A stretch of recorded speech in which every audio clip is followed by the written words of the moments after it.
प्राप्त सूचना के आधार पर कलमना पुलिस ने दोपहिया वाहन पर गांजा तस्करी कर रहे 2 आरोपियों को गिरफ्तार करने में सफलता हासिल की है।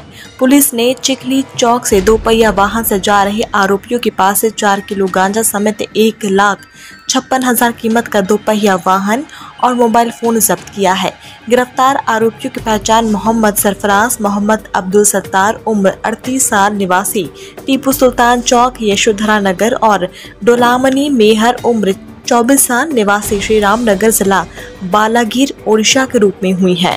शुक्रवार 20 सितंबर को शाम 6 बजे से रात 9 बजे के बीच कलमना थाने के वरिष्ठ पुलिस निरीक्षक प्रशांत पांडे के मार्गदर्शन के तहत प्राप्त जानकारी के आधार पर आरोपियों को गिरफ्तार किया गया।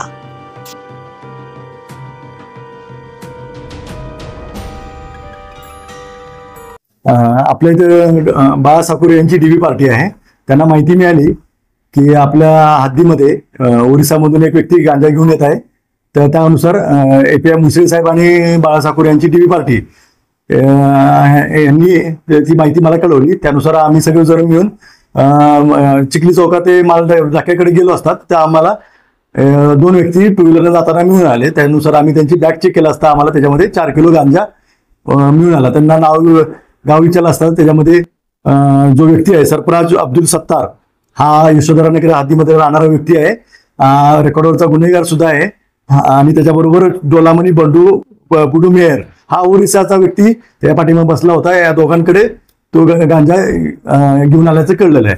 ओरिसाच्या व्यक्तीने इथे गांजा घेऊन आला होता आणि तो सरफराज याला विकणार होता, त्यामुळे तो सरफराज त्याला घेऊन चालला होता।